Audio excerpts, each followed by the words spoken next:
Muhammad wa ala alihi wa sahbihi ajmain amma ba'du. Oke, selamat datang pada peserta pada rangkaian dars tafsir ijmali kita. Insyaallah pada hari ini akan disampaikan dua materi tafsir, yaitu juz 19 dan juz 20. Dan tanpa berpanjang kata lagi, saya langsung serahkan kepada Ustaz Nur Fajri untuk menyampaikan materinya. Ustaz. Ya.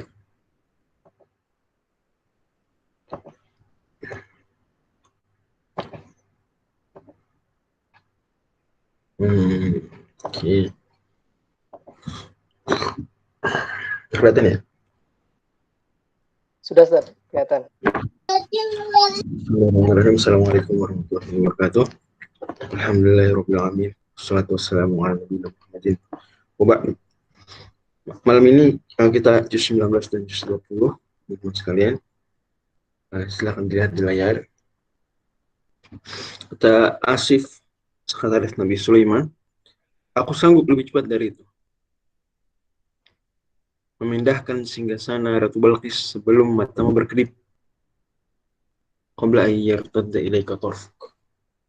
Maka benar saja, singgasana itu dalam sekejap mata langsung berada di hadapan sang Nabi dan para pemuka kerajaan di istana beliau. Jauh lebih cepat daripada tempo yang dijanjikan Jin Ifrit. Karena Jin Ifrit berjanji, ini di tengah-tengah surat, ya tengah-tengah surat An-Naml, Jin Ifrit berjanji apa? Qala Ifrit min jinni ana atika bihi qabla an taquma min maqamik. Aku akan datangkan singgasana Ratu Balqis sebelum engkau berdiri dari tempat duduk. Tapi kalau Asif enggak, lebih cepat dari itu. Qabla ayyartadda ilaika tarfuk. Sebelum engkau berkedip. Sebuah karomah dan keajaiban yang membuat Nabi Sulaiman berdecak kagum. Sontak lisan beliau bergumam penuh syukur dan tawadhu. Hadza min fadli rabbi. Ini termasuk karunia Tuhanku. Liyabluwani, untuk mengujiku. Aashkuru am akfur. Apakah aku bersyukur atau mengingkari? Wa ma syakara fa inna ma yashkuru nafsi. Barang siapa bersyukur, sungguh ia sebetulnya berterima kasih pada diri sendiri. Wa man kafara fa inna rabbi ghaniyyun karim. Dan barang siapa yang ingkar, tidak bersyukur, maka sungguh Tuhanku maha kaya dan maha mulia. Beberapa waktu kemudian, tibalah Ratu Balqis dan rombongan kerajaan Saba dari Son'a, ibu kota Yaman hari ini, menuju Al-Quds, Yerusalem, atas undangan Nabi Sulaiman. Sebelumnya, Nabi Sulaiman yang mendapat info dari burung hudhud akan keberadaan negara pimpinan seorang ratu yang menyembah matahari di selatan semenanjung Arabia. Yang di kerajaan Saba, waktu itu memang ada di Yaman, selatan semenanjung Arabia, Tanjung Arab. Orang Arab menyebutnya Shibhu Al-Jaziratil Arabiyah, semenanjung Arabia. Kemudian berjalan ke utara mereka untuk menuju ke Al-Quds, ibu kota Palestina hari ini, sekaligus juga ibu kota kerajaan Bani Israel waktu itu. Tadinya Nabi Sulaiman mengirimi mereka surat, di mana surat tersebut berbunyi, Bismillahirrahmanirrahim, Alla ta'lu alayya wa'tuni muslimin. Jangan kalian sombong dan datanglah kepadaku dalam kondisi berserah diri. Yang diawali dengan basmalah, kemudian perkataan tadi. Beliau lantas mengirim suratnya kepada sang ratu mengajak untuk menghadap beriman. Wa'tuni muslimin.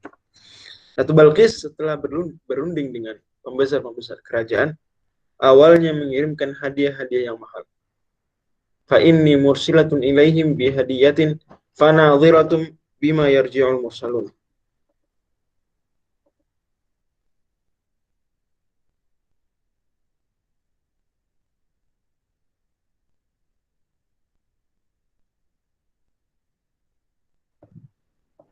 Cek. Ratu Balqis semacam ingin memberikan gratifikasi dengan harapan Nabi Sulaiman tidak bersikeras menyuruh mereka datang. Nabi Sulaiman bergeming. Bahkan beliau mengancam akan membawa pasukan ke Saba. Saya yang ke selatan kalau gitu. Jika ratu dan pemuka pemerintahan tak bertandang ke Al-Quds. Maka akhirnya sudah datang bawa hadiah, hendak menyogok Nabi Sulaiman, tidak berhasil. Akhirnya Ratu Balkis bersama pasukannya, bersama pemuka-pemuka kerajaan pergi berangkat. Sambil on the way, sambil perjalanan, Nabi Sulaiman ingin menunjukkan sesuatu yang lebih, ya, menggugah mereka, membuat mereka semakin tertaklukkan dan tanda kutip, dan akhirnya masuk Islam. Itu apa? Singgasananya Ratu Balkis yang sedang ditinggalkan. Kita semua tahu ya, Ratu duduk di atas singgasana, tapi kalau lagi pergi ya ditinggalin. Singgasana di sana. Ada singgasana di tempat. Ya mungkin tetap ada juga tempat duduk Ratu selama perjalanan, tapi singgasana di istana ada. Itu yang diambil oleh Nabi Sulaiman dengan memberikan sayembara tadi. Tapi singgasana tersebut telah diperintahkan untuk dimodifikasi. Ya, kata Nabi Sulaiman, qala nakirulaha arsyah. Namun atas tadi am takunu minal ladzina la yahtadun. Ya, modif dulu. Nanti kita lihat bagaimana, apakah dia bisa menebak atau tidak. Terbukti. Nabi Sulaiman di sini ingin menguji kecerdasan Ratu Balqis, dan terbukti meski ia bisa menebak tetapi tidak dengan yakin. Qalat ka'annahu, kayaknya itu tuh singgasana saya. Kemudian Nabi Sulaiman mau mengujinya lagi dengan menyuruhnya mendekat ke altar. Qila laha dukhulis shalah. Silakan masuk. Silakan mendekat. Ratu Balqis melihat bahwa antara dirinya dengan altar ada air. Ada air. Seolah-olah ada air. Spontan Ratu Balqis menarik sedikit gaun bawahannya hingga betisnya tersingkap dengan harapan supaya tidak kena basah. Barulah setelah melihat momen itu Nabi Sulaiman menjelaskan bahwa itu bukan air. Bahwa itu hanyalah sorhum mumarradum min qawarir, lantai yang tersusun dari kristal kaca bening. Tapi kita semua tahu ya, kalau lantai dari kristal kaca bening, maka nampak seperti air. Apalagi kalau seandainya di bawahnya ditaruh sungai, lebih jelas lagi mungkin. Semua ini dilakukan untuk kian memperlihatkan kehebatan Nabi Sulaiman. Jadi show off. Nabi Sulaiman di sini berdakwah dengan menunjukkan superioritas, dan ini diperkenankan atas Ratu Balqis sehingga semakin mudah Ratu Balqis diajak masuk Islam. Hasilnya Ratu Balqis pun memeluk Islam beserta kaumnya. Masuklah sejak saat itu kerajaan Saba ke dalam wilayah kerajaan Bani Israel, menyatulah Syam dan Yaman. Jadi Rihlatus Syita'i was Shaif adalah apa yang dilakukan oleh orang-orang Quraisy. Rihlatus Syita' ke Yaman, Rihlatus Shaif ke Syam. Dahulu di zaman Nabi Sulaiman, Al-Quds dan Son'a, Palestina dan Yaman adalah satu kesatuan, menyambung. Nah, dakwah dengan diskusi cerdas dan unjuk kehebatan semacam itu pernah pula dilakoni oleh salah seorang Nabi Sulaiman. Jadi teman-teman sekalian, juz 19 ini sebagian di surat Al-Furqan, sebagian di surat Asy-Syu'ara, dan sebagian di surat An-Naml. Full surat Asy-Syu'ara masuk dalam juz 19. Di tengah-tengah dia. Kemudian seperempat pertama Al-Furqan, seperempat kedua, seperempat keempat adalah An-Naml. Jadi menarik. Seperempat, setengah, seperempat.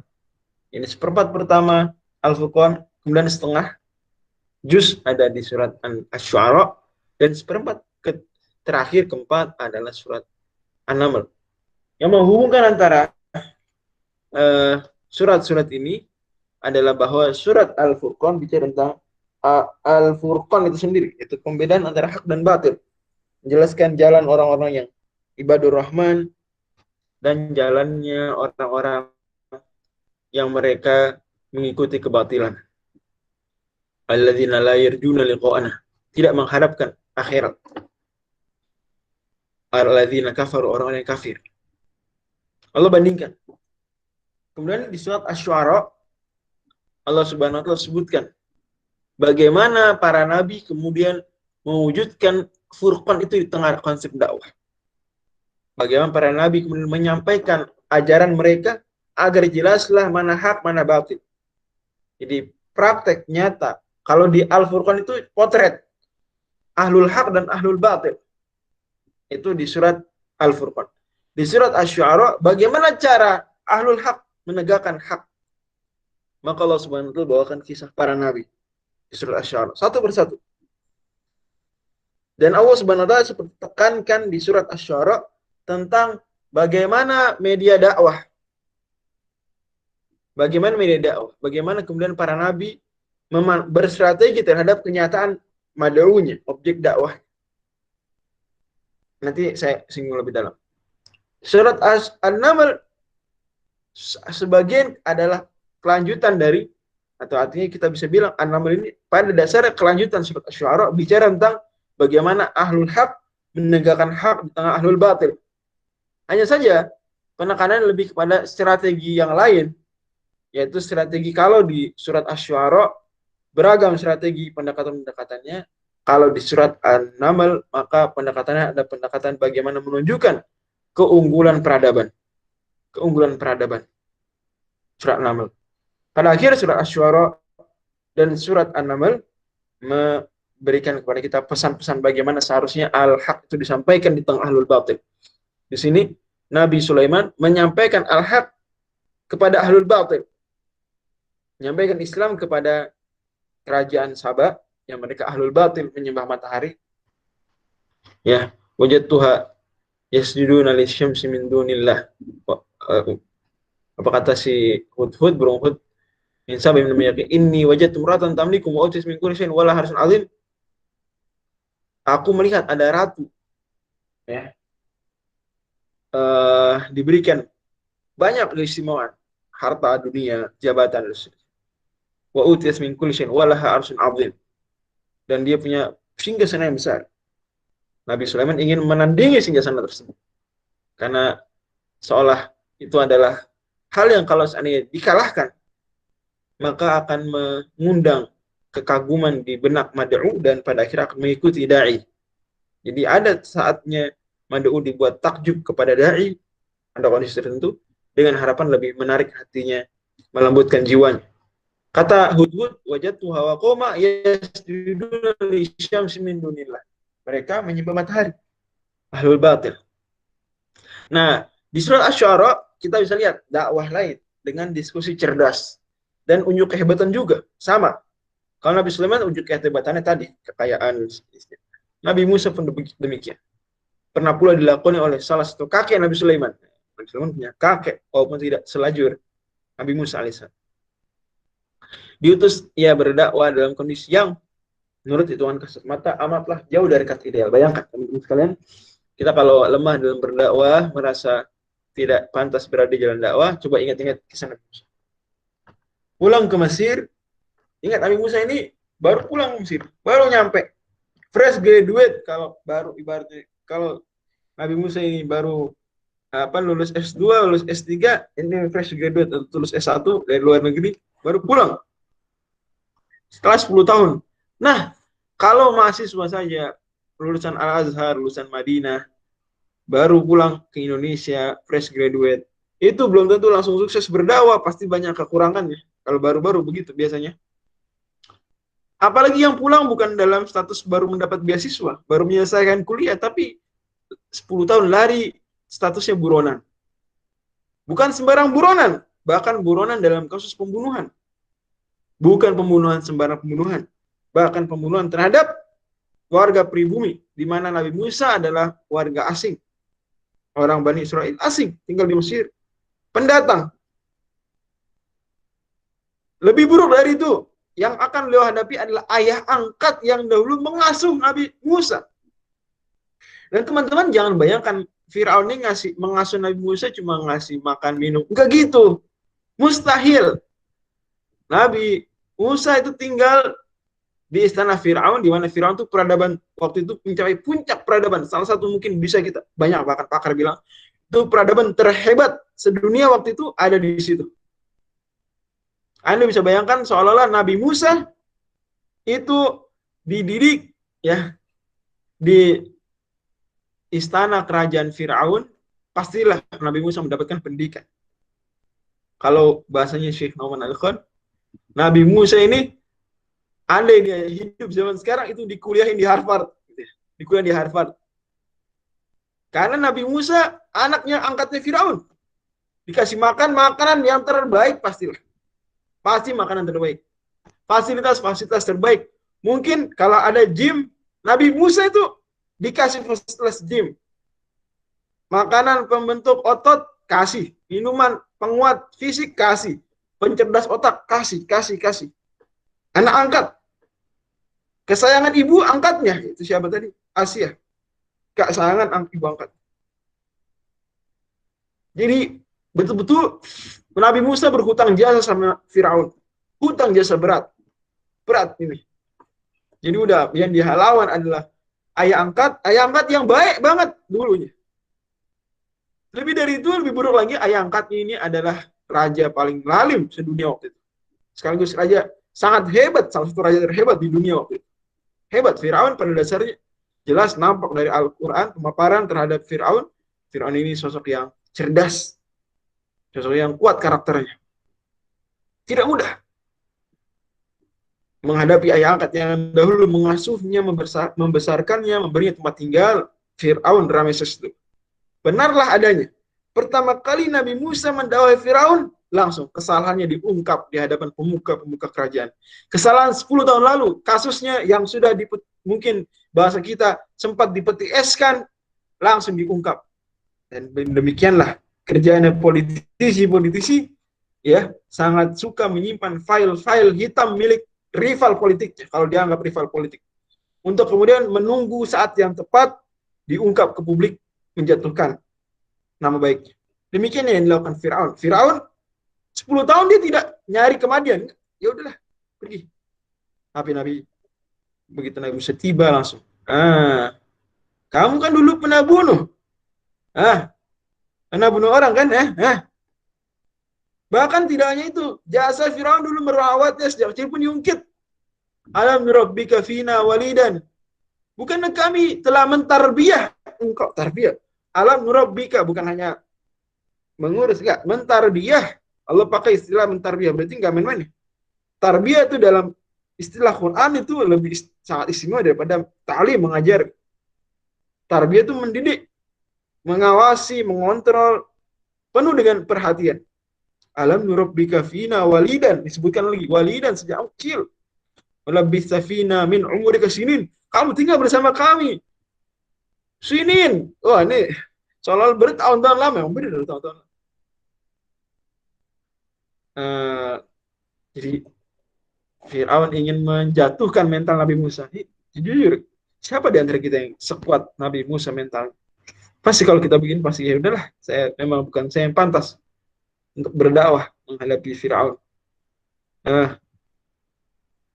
Jadi Nabi Musa dipermalukan di hadapan pemuka kerajaan. Kamu kan dulu saya rawat sejak kecil.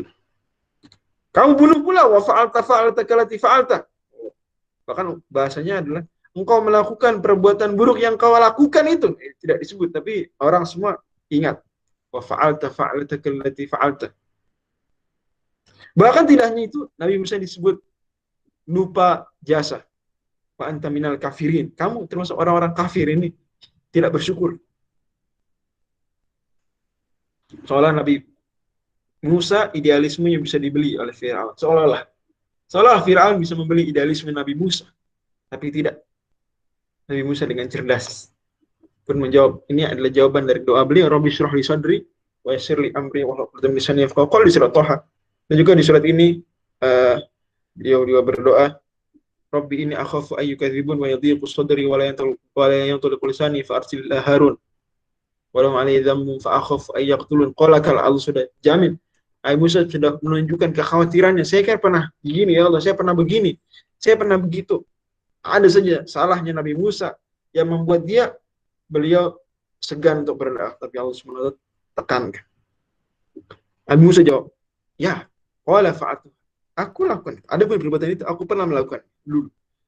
Dengan tidak sengaja. Dan aku menyadari kezaliman. Nabi Musa kemudian mulai menjawab. Lalu aku kabur. Ya. Fa faratu minkum lamma khiftukum. Saat aku takut dari kalian. Fawahabali Robbi, menekan Robku mengutusku. Seolah Nabi Musa ingin bilang ke Firaun, kamu nurabbika fina walidan, kamu mengklaim tarbiyahku sejak kecil. Ada yang mentarbiah aku dan kamu jauh lebih lama, mentarbiah semua manusia. Fawahabali Robbi, itu Rob yang sejati, bukan engkau. Meskipun kau mentarbiahku, ya, tapi ada yang lebih tinggi dari itu. Alam nurabbika fina walin, oh enggak, kok fawahabali Robbi, Robku mengutusku menjadi nabi, waja'alni minal mursalin, bahkan rasul. Adapun jasa-jasa yang kau ungkit-ungkit, ya aku akui, tapi tidak lantas kemudian kata Nabi Musa, engkau abad Bani Israel, dengannya menjadi legitimasi dirimu berbudak Bani Israel. Jadi apa gara-gara engkau, Nabi Musa ingin bilang, apa gara-gara engkau punya ya piutang jasa kepada aku, kemudian jadi alasan kau memperbudak Bani Israel? Begitu? Apa karena kamu telah memberi jabatan kepada sekelompok orang, ya, misalnya memberikan jabatan kepada 1-2 orang dari penduduk kota Depok, apa lantas jadi pembenaran kau menzolimi seluruh warga Depok? Kan tidak seperti itu. Jadi andai aku salah, aku punya hutang jasa pada engkau, tapi apa itu kemudian menjadi pembenaran atas kezoliman engkau?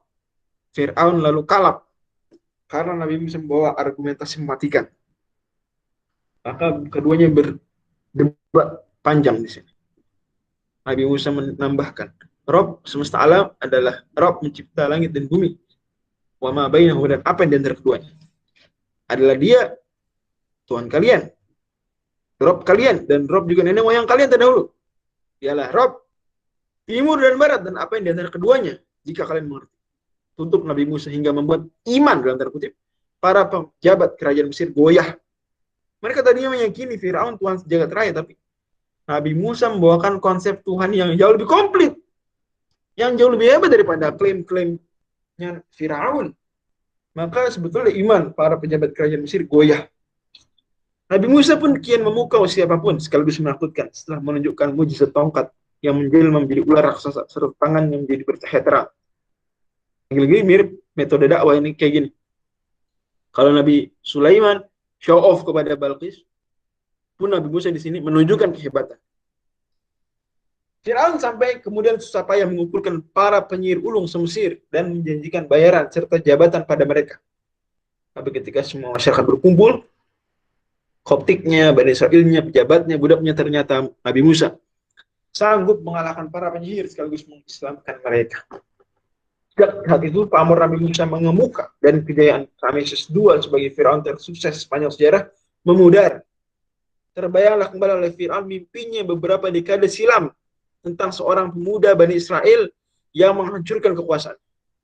Maka menjelang subuh Bani Israel dikomandoi Nabi Musa dan Nabi Harun berkumpul. Titik temunya ditentukan untuk apa? Melakukan eksodus meninggalkan Mesir.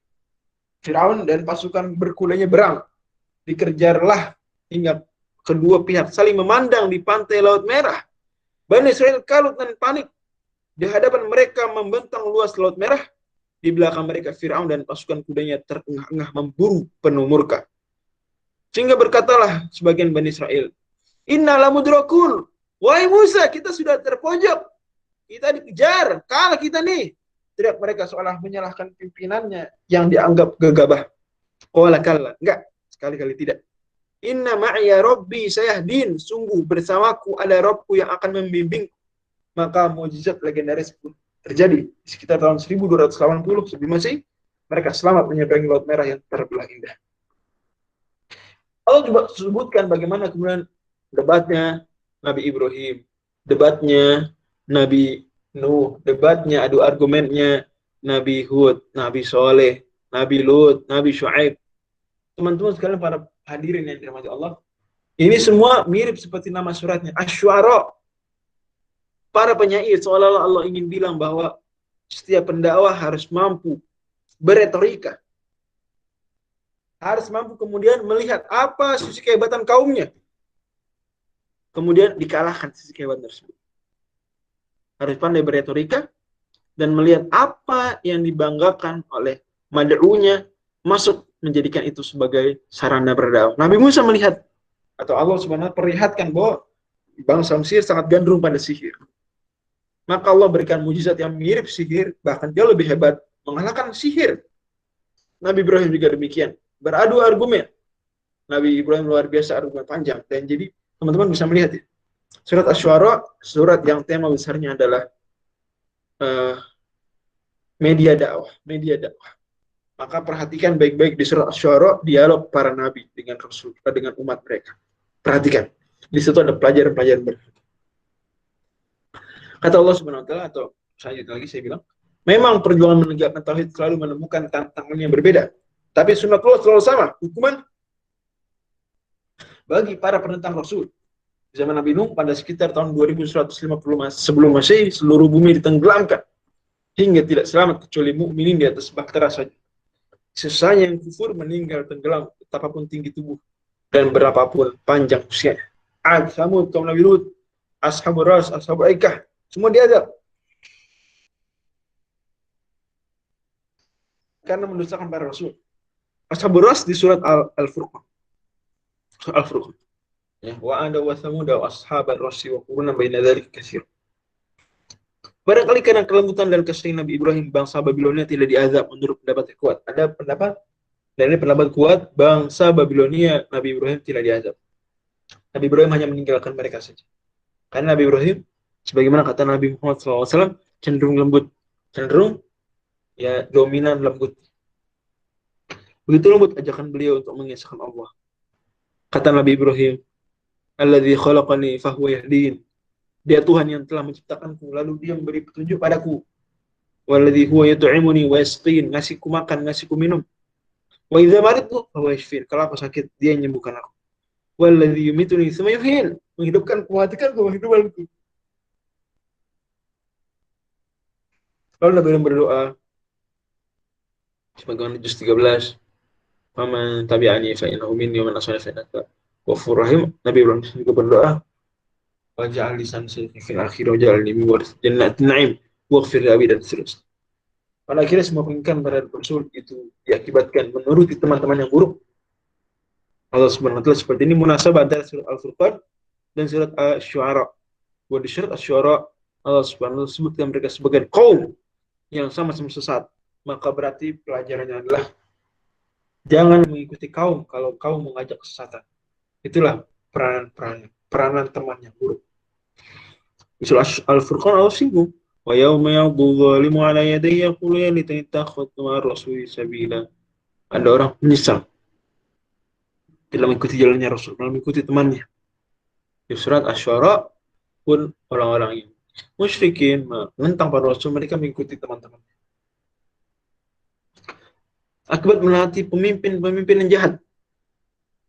Persis seperti Uqbah bin Abi Mu'aid, sosok yang Allah sebutkan, wa yauma ya'dhu az-zalim Uqbah bin Abi Mu'aid tidak jadi masuk Islam karena hasutan teman-teman yang musyrik, menyesal lagi jadi di dunia, kelak di akhirat saat penyesalan tak lagi berguna. Maka janganlah orang beriman menaati orang-orang kafir. Falatil kafirina wa jahidhum bi jihadin kabira.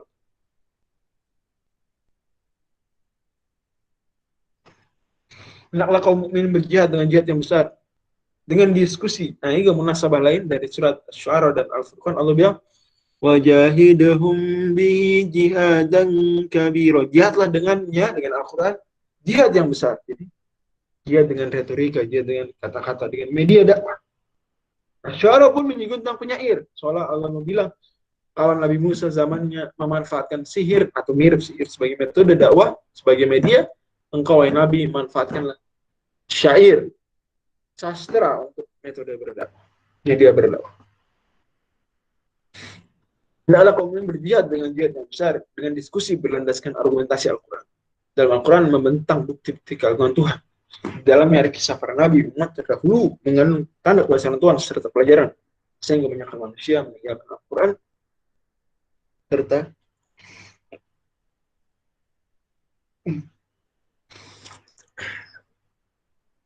banyak lagi yang tak punya beriman. Semua Rabb itu maha perkasa lagi maha bersih. Hanya saja kalian wahai kaum musyrikin, orang-orang yang tidak mengetahui, walakin aku kaum tajhalun. Wallahu a'lam. Ini juz 19. Saya sudah sebutkan tema besar surah Al-Furqan, Asy-Syu'ara, dan juga surat An-Naml. Adapun surat An-Naml maka temanya tadi sudah saya isyaratkan, sudah saya sebutkan, keunggulan peradaban. Al-Furqan, pembeda hak dan batil. Asyara, media berdakwah. An-Naml, keunggulan peradaban. Soalnya An-Naml, keunggulan peradaban itu salah satu media berdakwah, karena kaidahnya kata Ibnu Khaldun, bangsa yang merasa peradaban tertinggal akan mengikuti bangsa yang peradaban maju. Allah SWT. Kita break dulu mungkin sekitar 3 menit. Ya, sesi pertama yaitu pemaparan juz 19 telah selesai. Mungkin kita beristirahat beberapa menit, kembali beristirahat, menunggu selagi ada peserta yang ingin bertanya, boleh di kolom komentar ataupun di on mic.